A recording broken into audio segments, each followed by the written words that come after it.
Alors Vitalbase, on reste dans une logique de produits et de solutions communicantes, mais fortement dédiées au domaine de la santé et uniquement dédiées à ce domaine-là. Donc, le premier produit en fait de la gamme Vitalbase, c'est un système de détection automatique de chute qui est porté sous la forme d'un bracelet, qui est un produit que nous développons depuis 2009, commercialisé depuis 2009 et avec un programme de développement bien intérieur. Pourquoi on a axé uniquement sur la chute au départ?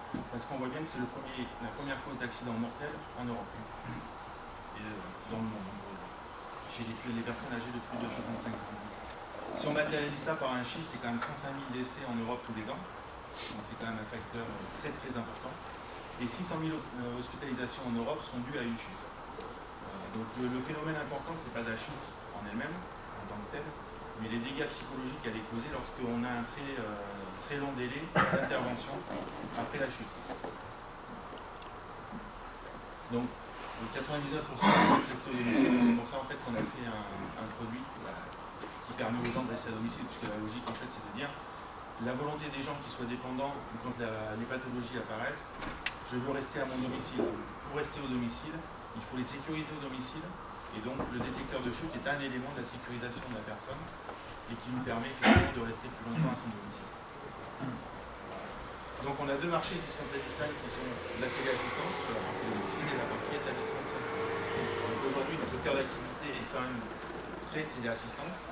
Un certain nombre de nos partenaires sont en établissement de santé, donc là ce sont des fabricants d'appels malades qui viennent intégrer le produit dans leur solution et qui sécurisent certains services de l'établissement de santé et qui permettent donc de détecter la chute d'une personne et de réduire le délai d'intervention du personnel soignant dans la chambre lorsque la personne est tombée, puisqu'elle n'est pas toujours en mesure de prévenir ou d'avoir eu accès à une poire d'appel qui lui permet de déclencher l'intervention.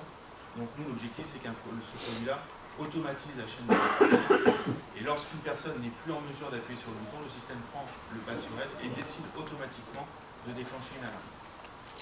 On a exactement le même type de comportement au domicile, sauf que là, les délais d'intervention sont forcément plus longs. C'est-à-dire que dans un établissement de santé, on sait qu'une personne, même si elle ne déclenche pas l'alarme, au bout d'une heure, dans le pire des cas, quelqu'un va passer. Par contre, quand on est au domicile, on est isolé, et donc là, on a un vrai souci d'intervention, c'est-à-dire qu'on peut rester 1 jour, 2 jours, 3 jours au sol, voire même des fois plus longtemps.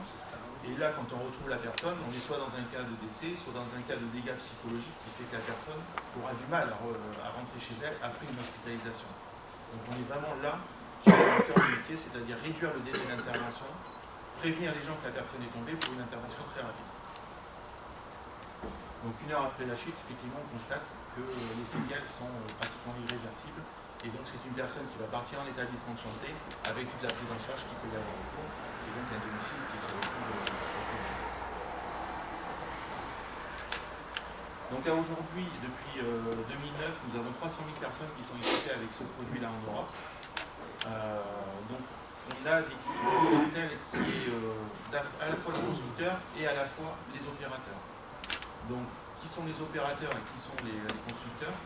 Donc les constructeurs sont des gens comme Tunstall, Legrand, Chubb ou Bosch qui achètent un produit, l'intègrent dans leur offre et le mettent à disposition de plateaux d'appel.